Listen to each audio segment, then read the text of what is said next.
beginning, this land housed two of the Septarian. The Arc Rouge, Septarian of fire and wielder of fierce power. The Lost Zem, Septarian of earth and bearer of unyielding endurance. Each assumed the form of a colossal guardian and went about granting boons and performing miracles for its people. For a few centuries, the land of Erebonia prospered. But eventually, its people began to vie for power and control. The Septarians had always granted their people's wishes. But now, their peoples each wished for the other's destruction.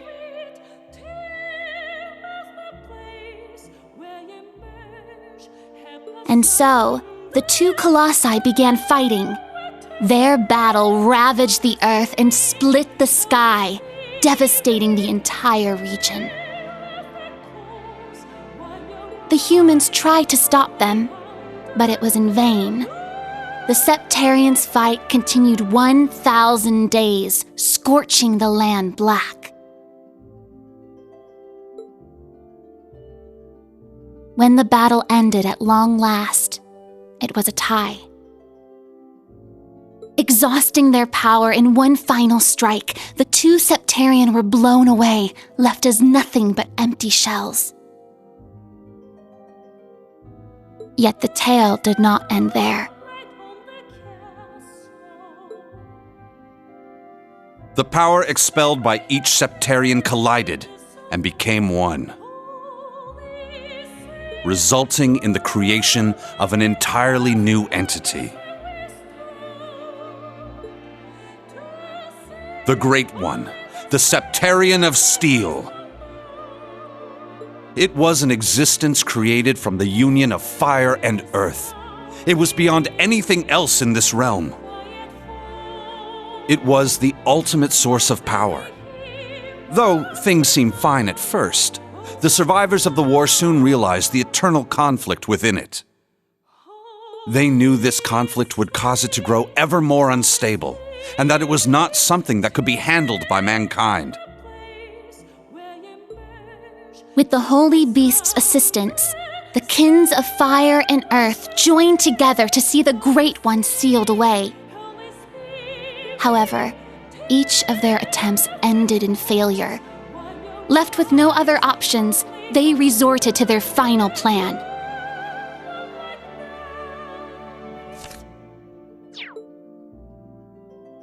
The Great One would remain whole in the higher plane, yet its physical incarnation in this world split into numerous shards.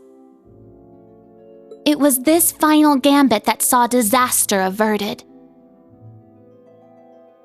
Indeed, their combined efforts bore fruit. The kin of Earth created 7 vessels, while the kin of Fire split the Great One's power and infused each vessel with a part of it. 7 dolls in the form of knights, each bearing the Great One's power, the Divine Knights.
"900 years ago, Heimdall, was a small city of only about 50,000 people. However, it was one of the burgeoning centers of culture for the region. The Septian Church had finished construction on the Heimdall Cathedral, and there were plans to develop the city even further. But it was then the Dark Dragon appeared, blanketing Heimdall in miasma and transforming it into a city of the dead. Emperor Astorius chose to lead his people south and made St. Arc the new capital of Erebonia. In helping Emperor Astorius deal with this crisis, the Hexen clan and gnomes each suffered substantial losses. The Hexen clan lost its elder, and the gnomes their holy beast. And so ended their alliance. The final time they spoke would be a century later. It was when Emperor Hector awakened the Vermilion Knight to reclaim Heimdall from the Dark Dragon. He did so at the urging of the chief of the gnomes and the new elder of the Hexen clan, myself.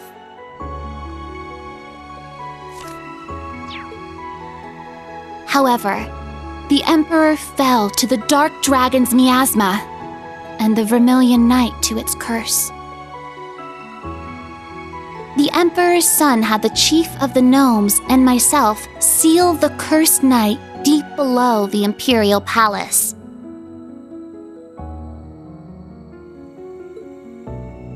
That would be the last act our two clans performed together. I do not know why, but the gnomes cut off contact with our clan and hid themselves away.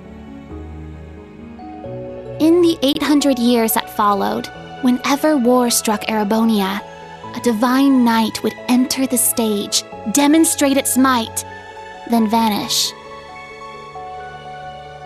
I was certain the gnomes were involved, yet all we could do was guide awakeners on the proper course.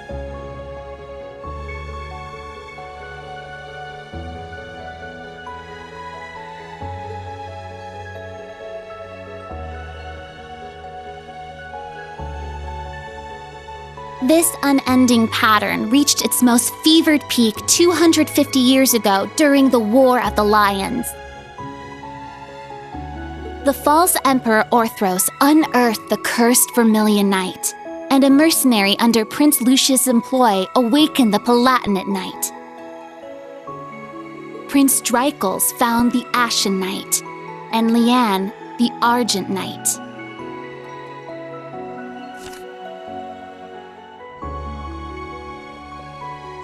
The four awakened at once, made for a grand war indeed.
When the sacrifice is made and the ancient blood flows, the path to the Grawl of Erebos shall open.